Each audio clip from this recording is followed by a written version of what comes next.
आप भूल गए कि आप सड़क पे निक्कर पहन के घुमा करते थे हैं? आपको निक्कर से फुल पैंट दी तो आज आप लोगों को बताने लग गए क्या पहनेंगे। आपके बाप का देश है ये, बताइए ना। अपने पिताजी की दाढ़ी कटवाइए, ठीक है, और उसके बाद हमसे बात कीजिएगा। शर्म नहीं आती ना बीजेपी के एक भी नेताओं को। और अभी भी जो लोग अपने घर पे बीजेपी का झंडा और बोर्ड लगाकर बैठे हैं, कम से कम एक बार जाकर शमशान घाट का नज़ारा तो देख लो। अरे वो भी मरने वाले हिंदू हैं, मुस्लिम हैं, सिख हैं, ईसाई हैं। कम से कम अब तो शर्म करो। द लाइव टीवी, सच सबसे आगे। नमस्कार, आदाब। मैं रजा अंसारी। पश्चिम बंगाल का चुनावी समीकरण और चुनावी दंगल इतना तेज हो चुका है कि भारतीय जनता पार्टी के जो लीडर है, चाहे दिलीप घोष हो या दूसरे जो लीडर है, वो कह रहे हैं कि कोरोना रैलियों में नहीं आता और रैली करने से कोरोना नहीं होता। भारतीय जनता पार्टी अच्छे दिन सच्चे दिन सबका विश्वास का बात दे रही थी, मगर हालत यह है कि गुजरात में जलाने के लिए शमशान नहीं है और मरीजों को रखने के लिए बेड नहीं। क्या वही पश्चिम बंगाल का गुजरात मॉडल जो है पश्चिम बंगाल में लाने की मोदी जी, प्रधानमंत्री नरेंद्र मोदी, मैं कहता हूं देशवासी होने के नाते हर महाज पर कोरोना काल में नाकाम साबित हुए। देशवासियों को शायद ऑक्सीजन चाहिए, बाद में हिंदू राष्ट्र चाहिए। तो कुछ हमारे साथ हिंदू भाई हैं, और हिंदू नहीं कहूँगा, हिंदुस्तानी भाई हैं, तो उनसे जानेंगे कि पश्चिम बंगाल में क्या चल रहा है। मोहित भी और कुछ और जो है टीएमसी के लोग हैं जो दीदी को फॉलो करते हैं, उनसे भी जानेंगे।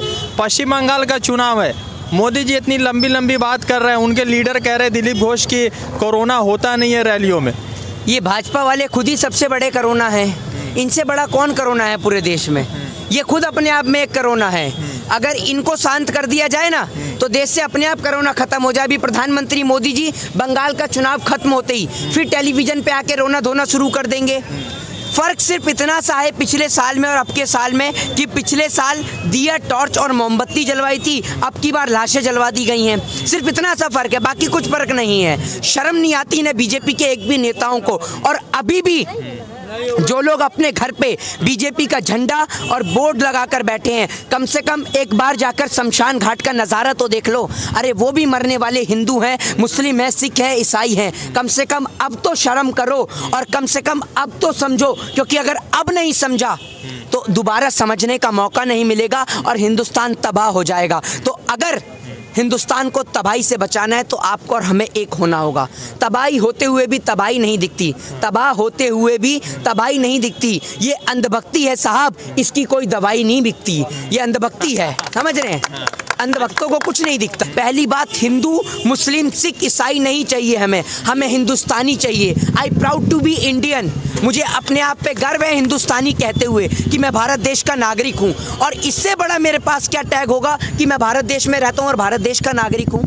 इससे बढ़कर आपको कुछ चाहिए क्या? नागपुर का जो सर्टिफिकेट है वो भी होना तो जरूरी है। अरे नागपुर के निक्कर वालों को फुल पैंट क्या दी? ये लोगों को बता रहे हैं कि कौन बरमूडा पहनेगा और कौन क्या पहनेगा। आप भूल गए कि आप सड़क पे निक्कर पहन के घुमा करते थे हैं? आपको निक्कर से फुल पैंट दी तो आज आप लोगों को बताने लग गए क्या पहनेंगे। आपके बाप का देश है ये, बताइए ना। अपने पिताजी की दाढ़ी कटवाइए, ठीक है, और उसके बाद हमसे बात कीजिएगा। हिंदुस्तान के बाप नहीं है मोदी जी, जिनके बाप हैं वो बाप बना सकते हैं। हमारे घर में हमारे एक पिताजी हैं, हमारे ईश्वर हैं, ऊपर अल्लाह है, वाहिगुरु है, जीसस है। हिंदुस्तान का कोई बाप नहीं है, हिंदुस्तान सबका बाप है, समझ रहे हैं? और जो हिंदुस्तान का बाप बनने की कोशिश करेगा ना, उसे वापस उसी के चाय के ठेले पे छोड़ दिया जाएगा। और जिसको बाप बनाने का शौक है वो बनाए, हम नहीं बनाते। हमें अपना वो 16वीं 17वीं और 18वीं सदी का भारत चाहिए जिसमें लोगों के साथ प्रेम होता था, लोग मिलजुल कर रहते थे, जिसमें लोगों को बेहतर इलाज मिलता था। कम से कम ये बंगाल बचा हुआ है, इसे तो बचे रहने दीजिए मोदी जी। बहुत हुई महंगाई की मार, अब की बार माफ कर दे यार। पूरा तूने दुखी कर लिया, अब हमें माफ कर दे। देश के अंदर, विश्व के अंदर हिंदुस्तान को लेकर एक ऐसी छवि बन गई कि हिंदुस्तान एक बहुत बड़ी महामारी से जूझ रहा है, जबकि कोरोना पूरे विश्व का संकट था। लेकिन आज विश्व में सबसे ज्यादा संकट कोरोना का अगर मंडरा रहा है तो हमारे देश पर। पूरा देश विश्व कोरोना से लड़ रहा है और हमारे देश का प्रधानमंत्री अकेला ममता बनर्जी से लड़ रहा है, समझ रहे हैं? वो सिर्फ एक महिला मुख्यमंत्री को हराने में लगा है। वो महिला मुख्यमंत्री, दिक्कत सिर्फ इस बात से है कि मोदी जी 10 लाख का सूट पहनते हैं, 1.5 लाख का चश्मा लगाते हैं और वो अकेली हवाई चप्पल पहन के जहां मर्जी बंगाल में निकल जाती है। सिर्फ इस बात से दिक्कत है। तो भैया एक अकेली हवाई चप्पल वाली ने पूरे बंगाल के अंदर भाजपा और आरएसएस वालों की सूट बूट वाली सरकार की हवा टाइट कर रखी है। और ध्यान रखिएगा, हवाई चप्पल अगर पैर में पिनती है तो अगर बात हवाई चप्पल वाले की देश की जनता की होगी तो हवाई चप्पल निकल के हाथ में भी आ जाती है। ये देश की नारी है और जब नारी अपनी पे आती है ना तो ये झांसी की रानी भी बन जाती है। भले ही झांसी की रानी उत्तर प्रदेश में उनका मंदिर हो, लेकिन असली झांसी की रानी आज बंगाल में है जो महिलाओं की लड़ाई लड़ रही है। अच्छा, एक बात बताइए, वो लोग जो हिंदू राष्ट्र की बात कर रहे थे, आज लगभग 3000-4000 लोगों की संख्या आ रही है मरने की, वो लोग देश के सुरक्षा की बात नहीं कर रहे। लोग जब नहीं बचेंगे तो हिंदू राष्ट्र लेकर क्या करेंगे लोग? देखिए, पहली बात तो मैं आपको एक बात बता दूं कि इस बात में कोई दोहरा ही नहीं कि भारत एक विश्वगुरु है। हिंदुओं, मुस्लिम, सिख, ईसाई, ये सभी का भारत है। भारत एक सेकुलरिज्म देश है, धर्मनिरपेक्ष देश है। और आपको एक बात बताऊं, विश्व का हिंदू राष्ट्र है नेपाल, लेकिन फिर भी सबसे गरीब देश है, ठीक है। और इस देश के अंदर हिंदू राष्ट्र से पहले आप हिंदुओं को तो सुरक्षित कर लीजिए। सबसे ज़्यादा मरने वाले तो हिंदू ही हैं। तो हिंदू राष्ट्र किसके नाम पे बनाएंगे जब हिंदू ही नहीं बचेगा? शमशान घाटों पर लाइन लगी हुई है। शमशान घाट में तो मुस्लिम नहीं दफनाए जाते ना, शमशान घाट में तो हिंदुओं को ही जलाया जाता है। तो शमशान घाट के बाहर जो भीड़ लगी पड़ी है, सबसे ज़्यादा मरने वाले, चाहे वो कोरोना आपदा हो, चाहे किसी भी प्रकार की महामारी हो, चाहे उत्तर प्रदेश में सरेआम मरने वालों की संख्या हो, सबसे ज़्यादा मरने वाले तो हिंदू हैं। तो आप कैसे हिंदू राष्ट्र बनाएंगे जब हिंदू ही नहीं बचेंगे? तो क्या बंगाल में गुजरातियों का बोलबाला होगा? गुजरातियों का गुजराती क्या गुजराती ने पसंद नहीं करते? हाँ। आप कैसे परेशान करें? गुजराती ने पसंद नहीं करते। हाँ। ये इनसे पूरा देश दुखी है, पूरा देश। एक तो होता है पनौती, ये इंटरनेशनल पनौती, समझे? ये बेचारे डोनाल्ड ट्रंप से जाके गले लगे, उसका बेड़ा गर्क। बांग्लादेश गए, बांग्लादेश में 10 से 12 लोग मर गए, बांग्लादेश का बेड़ा गर्क। ये जहाँ जाते हैं वहाँ बेड़ा गर्क। तो भैया ये इंटरनेशनल पनौती है और ऐसी पनौती देश को नहीं चाहिए। तो ये खबर खुशखबरी कब मिलेगी कि मोदी जी इस्तीफा दे दिया और अपने पुराने काम चाय बेचने पर चले गए हैं और देशवासियों को देश हवाले कर दिया? आपको लगता है देश की जनता इन्हें चाय भी बेचने देगी? इनके बाप का देश है, हैं? इनके बाप का देश है कि ये पहले देश बेचेंगे, फिर उसके बाद चाय बेच के दिखाएंगे, अपनी बूढ़ी माँ को नोटबंदी की लाइन में लगाएंगे, फिर वोट मांगेंगे, हैं?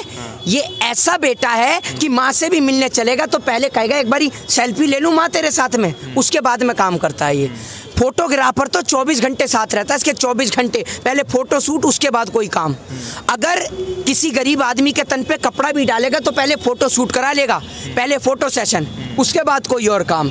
तो जो आदमी सिर्फ फोटो के लिए काम करते हैं, ऐसे देश को नेता नहीं चाहिए। अच्छा, एक बात बताइए, ये इलेक्शन कमीशन इतना बड़ा बेशरम कैसे है कि लोग मर रहे हैं मगर चुनाव करवाने पर तुले हैं? कलकत्ता हाई कोर्ट ने भी फिटकार लगा दी। तो इलेक्शन कमीशन है कि ये बेशरम का एक समझिए कि ग्रुप बना हुआ है। इलेक्शन कमीशन को जो मन में आ रहा है कर रहा है। मतलब इलेक्शन कमीशन ने हिंदुस्तान को लुटिया डुबोने का पूरा बेड़ा ले रखा है। देखिए, इलेक्शन कमीशन की कोई गलती नहीं है। कोरोना जो है वो 5 रुपये वाले मास्क से नहीं डरता, 10 रुपये वाले सैनिटाइजर से नहीं डरता। कोरोना डरता है चुनाव से। देश में चुनाव कराओ तो कोरोना नहीं। अब इसके बाद उत्तर प्रदेश चुनाव, तो क्या पता वहाँ भी कोरोना ना दिखे, क्योंकि मोदी जी पहुँच जाएंगे। बिहार पहुँचे थे, वहाँ भी कोरोना नज़र नहीं आया था।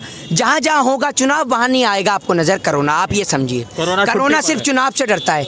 वो अभी ऐसा है जैसे नई नवेली दुल्हन रूठ जाती है ना, ऐसे कोरोना इनसे रूठा पड़ा है मोदी जी से अभी, कि मैं बंगाल में नहीं आऊँगा जब तक आप वहाँ खड़े हुए हैं। आप वहाँ से हट जाएंगे तो मैं आ जाऊँगा, अभी नहीं आऊँगा। अभी आप रैली कर सकते हैं, चुनाव प्रचार कर सकते हैं। कोरोना दो चीज़ से डरता है, एक स्कूल खुलने से और एक चुनाव से, दो से। अगर स्कूल खोल दिया तो भी कोरोना डर जाएगा, और अगर चुनाव करा दिया तो भी कोरोना डर जाएगा। पूरे देश भर में कोरोना चुनाव करवा देते हैं, हाँ, फिर भग जाएगा कोरोना, पूरे देश से भग जाएगा, गायब। शिवराज सिंह चौहान को मुख्यमंत्री बनाया था, तब देश में कोरोना नहीं फैला था, लेकिन जैसे ही वो मुख्यमंत्री बन गए तो कोरोना फैल गया। ठीक है, डोनाल्ड ट्रंप का प्रोग्राम कराया तो नहीं फैला कोरोना। वो दीवार बनाई, चलो झूठ के पार चलें, तो कोरोना नहीं फैला। हाँ, अब कोरोना ही कोरोना है। प्रधानमंत्री मोदी जी, आपको कोरोना काल में आपके नेताओं को ये नहीं दिख रहा कि रैली में कोरोना है ना?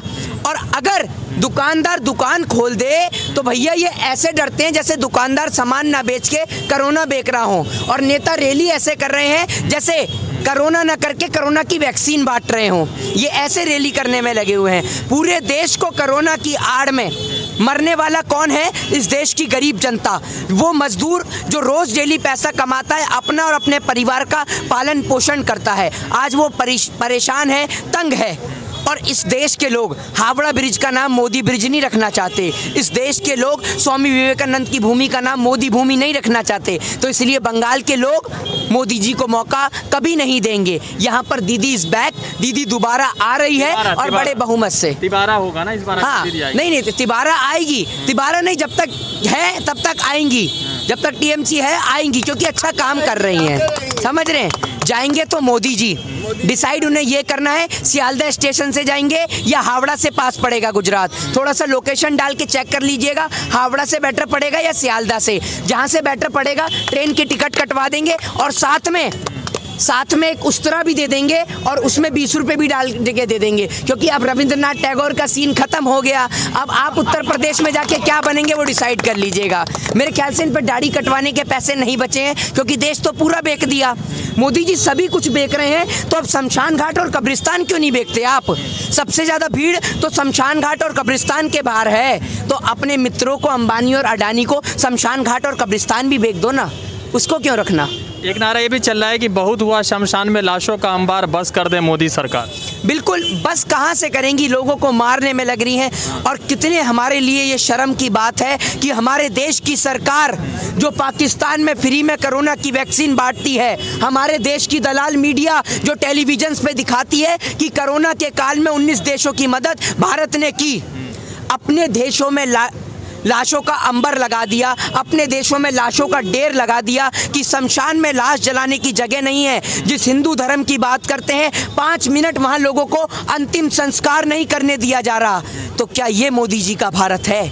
ये मोदी जी का राष्ट्र है जिसमें लाशों का ढेर लग गया? एक माँ अंतिम बार अपने बेटे का चेहरा नहीं देख पा रही, इससे बुरी बात क्या होगी? वो पिता अंतिम बार, वो बेटा अपने पिता को अंतिम बार चिता को अग्नि नहीं दे पा रहा। ये मोदी जी का भारत है। तो नहीं चाहिए हमें ऐसा भारत, हमें हमारा पुराना भारत लौटा दो। हमें आपका न्यू इंडिया नहीं चाहिए, जिस न्यू इंडिया के अंदर लोग तिल तिल तल के मर रहे हैं, जिसमें जानवरों की तरह इंसान की हालत बन गई है। आज देश का व्यापारी से लेकर, देश का मजदूर से लेकर, देश के किसान से लेकर, देश के जवान तक, हर एक आम नागरिक परेशान है। 400 रुपये सिलेंडर हो गया था तो स्मृति ईरानी पूरा पेट्रोल पंप लेके निकल आई थी। आज जो है लोग लाखों की संख्या में मर रहे हैं, पेट्रोल भी 90 के पार हो चुका है, कई जगह पे 100 रुपये।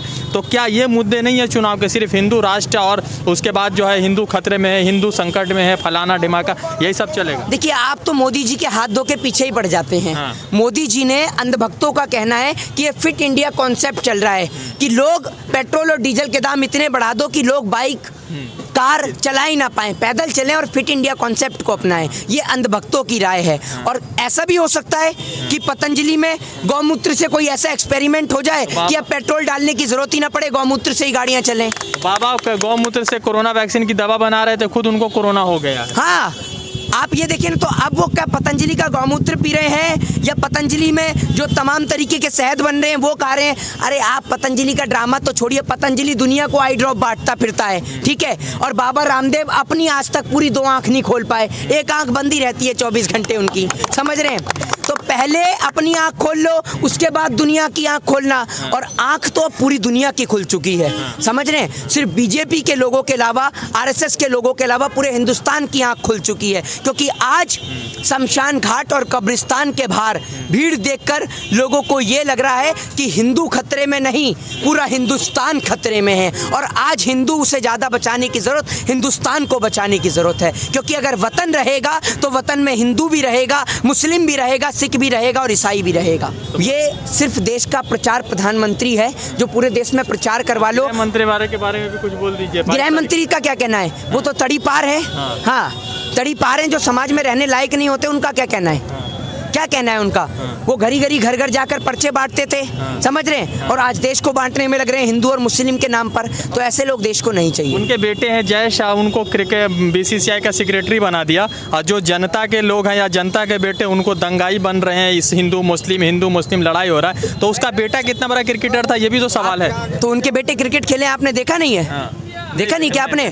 जब प्रधानमंत्री मोदी जी वहाँ बांग्लादेश की लड़ाई लड़ रहे थे, तब अमित शाह के बेटे जय शाह वहाँ क्रिकेट खेल रहे रहे थे। समझ रहे हैं? तो जैसे मोदी जी ने वहाँ बांग्लादेश के लिए लड़ाई लड़ी है, ऐसी जैसा ने देश के लिए क्रिकेट खेला है। तो आप देख लीजिए दोनों ने कितना क्रिकेट खेला है और उसने बांग्लादेश के लिए कितनी लड़ाई लड़ी है। और आप तो जानते ही हैं कि मैं अभी स्विट्जरलैंड से आया हूँ, पता ही है ना आपको? तो नहीं पता आपको? क्यों? खाली देश में प्रधानमंत्री झूठ बोल सकते हैं, हम नहीं बोल सकते झूठ, बताइए ना। प्रधानमंत्री ने ठेका ले रखा है झूठ बोलने का, आप और हम नहीं बोल सकते। बोल दीजिए चलिए। नहीं, प्रधानमंत्री बोल लेते हैं, आपको और हमें बोलने की जरूरत ही क्या है? ठीक है, हमें आपको एक बात बोल दूं और इसके बाद मैं ख़त्म करूंगा कि नीम का पत्ता चंदन से कम नहीं और अपना हिंदुस्तान, अपना बंगाल लंदन से कम नहीं। हमें स्विट्ज़रलैंड जाने की ज़रूरत नहीं, हमें नेपाल अमेरिका जाने की ज़रूरत नहीं। हमारे लिए हमारा हिंदुस्तान सबसे प्यारा है। तो ये बताइए कि सब चीज़ जब प्राइवेटाइज हो रहा है तो शमशानों को प्राइवेटाइज कर दिया जाए ताकि जो लोग मर रहे हैं, दिव्यांग जो लाशें हैं, एटलीस्ट उनको तो सुकून मिल सकेगा। देखिए, मैं सिर्फ इतना कहना चाहता हूँ कि अगर ये 21वीं सदी का भारत है, जिस भारत के अंदर एक माँ अपने बेटे के लिए अस्पताल के दर बदर के चक्कर काट रही है कि सिर्फ मेरे बेटे को एक सिलेंडर ऑक्सीजन मिल जाए, अगर ये 21वीं सदी का भारत है जिसके अंदर एक पिता अस्पताल के बाहर दम तोड़ रहा है, उसे इलाज नहीं मिल पा रहा, ये 21वीं सदी का भारत है जिसके अंदर बहन बेटियों के साथ, महिलाओं के साथ बलात्कार होता है, तो नहीं चाहिए ये 21वीं सदी का भारत, नहीं चाहिए मोदी जी का ये भारत। 2020 में ऑक्सीजन की महामारी थी, उस ज़माने में 4500 मीट्रिक टन ऑक्सीजन बाहर एक्सपोर्ट किया गया। 2021 में मोदी जी को पता था, पूरा भाजपा को पता था कि दूसरा वेव आया, लगभग 9000 मीट्रिक टन जो है ऑक्सीजन बाहर सप्लाई किया गया। तो हम एक तरफ लोगों के लिए बात करते हैं, सबका साथ, सबका विश्वास, सबका विकास, पता नहीं क्या क्या नया जुड़ता है, और दूसरी तरफ 9000 मीट्रिक टन हम ऑक्सीजन दूसरे मुल्कों को दे रहे हैं। और हालत यह है कि पाकिस्तान में टमाटर 200 रुपये किलो, उस पर बात होती है, और पाकिस्तान हिंदुस्तान को ऑक्सीजन की बात बोल रहा है कि आप हमसे ऑक्सीजन ले सकते। तो इसमें क्या हिंदुस्तान की जो गवर्नमेंट है या मीडिया, उसको शर्म नहीं आ रही है? नहीं, शर्म बिल्कुल नहीं आती मीडिया को। ये पाकिस्तान से सिर्फ बिरयानी ले सकते हैं, ऑक्सीजन नहीं। और आपने कहा ना सबका साथ सबका विकास, तो ये है सबका साथ सबका सत्यानाश करने पे तुले हुए हैं मोदी जी, समझ रहे हैं? और इनको जितने भी इनके नेशनल चैनल पे पत्रकार बैठते हैं, इन्हों में इतनी सी बुद्धि नहीं है कि पाकिस्तान में 200 रुपये किलो टमाटर बिकता कैसे है, वो आता किस रास्ते से है, कहाँ से आता है, कैसे एक्सपोर्ट कैसे इंपोर्ट होता है, आपको पता है? ये पाकिस्तान में ये तो बता देते हैं 200 रुपये किलो टमाटर है, और हिंदुस्तान में जो लाशें चल रही हैं उनका क्या? अच्छा, एक बात बताइए, लोग कह रहे हैं कि बंगाल में ममता बनर्जी ने डुबा दिया, ये मोदी जी के लोग कह रहे हैं। सवाल ये है कि पश्चिम बंगाल की हालत उत्तर प्रदेश से क्राइम में अच्छी है, मध्य प्रदेश से अच्छी, बिहार से अच्छी है, तो फिर ये डुबा किस तरह से दिया है जो बीजेपी कह रही है लगातार?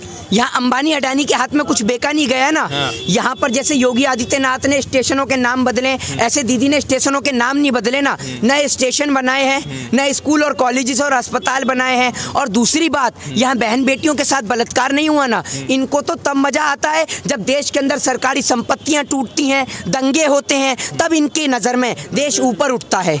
इनके नेता जो बहन बेटियों की इज्जत और आबरू लूटते हैं, तब हिंदुस्तान का नाम रोशन होता होगा ना। अच्छा, तो क्या लग रहा है दीदी, तीसरी बार कितना बहुमत से आ रही हैं आप? तो पूरा बंगाल घूम रहे हैं लोगों के साथ। आप ये पूछिए मोदी जी कितनी सीट लेकर जा रहे हैं, वो पता है उनका मेरे को। हाँ, मोदी जी, आप ये समझिए कि मोदी जी अगर हावड़ा जाने तक ठीक से पहुंच जाए ना, हावड़ा मतलब ऐसे नहीं कि जमानत बचा ले उनके कैंडिडेट अपनी, तो बहुत इज्जत बच जाएगी उनकी। कैंडिडेटों की जमानत नहीं बचने वाली। और मोदी जी को तो शर्म आनी चाहिए कि पूरा देश आज महामारी से जूझ रहा है, और इनको इतनी सी भी शर्म नहीं है कि देश की मरती गरीब जनता को एक बार देख लें, देश के किसान को देख लें। लेकिन ये तो व्यस्त हैं चुनावी प्रचार में, लंबी लंबी दाढ़ी रख रहे हैं। अब क्या सेंटा क्लॉज का बिजनेस खाओगे आप?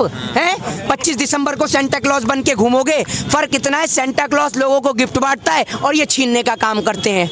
ये अपने मित्रों को देते हैं, अंबानी और अडानी को बस, और किसी को नहीं। क्या पूरे दिल्ली भर के जितने पुरुष आ गए हैं, बंगाल के जिसको टीएमसी वाले दुर्गा का रूप मान रहे हैं ममता बनर्जी को, क्या आप दुर्गा के रूप ममता बनर्जी को पूरा पुरुष मिलकर इस बार गिरा पाएंगे? माँ दुर्गा को कोई हरा सकता है क्या? नहीं। है? झांसी की रानी को अंग्रेज हरा पाए थे क्या? उनकी औकात क्या थी? अरे ये वो वीरांगना है देश की नारी। एक नारी जब अपनी पे आपी है ना, और ये आप मत समझिए कि चुनाव ममता बनर्जी लड़ रही हैं, ये चुनाव देश के बंगाल की सभी महिलाओं की आवाज़ है, ये चुनाव देश के किसान की आवाज़ है, ये चुनाव देश के मजदूर की आवाज़ है, ये चुनाव देश में युवाओं के छिनते रोजगार की आवाज़ है। और इस आवाज़ को बंगाल की जनता दबने नहीं देगी, इसे और तेजी से उठाएगी। सारे जहां से अच्छा हिंदुस्तां हमारा। जय हिंद, जय भारत, वंदे मातरम। पश्चिम बंगाल का चुनाव है। पश्चिम बंगाल के चुनाव में दिलीप घोष ने कहा है कि रैली में जाने से कोरोना वायरस नहीं होता। तो मोहित जी से बात हो रही थी और जिस तरह से बेबाकी उन्होंने बात की है, तो पश्चिम बंगाल के बहुत सारे अपडेट सामने आ गए। रजा अंसारी की रिपोर्ट द लाइव टीवी के लिए। जुड़ते दूसरे अपडेट के साथ, धन्यवाद। द लाइव टीवी, सच सबसे आगे।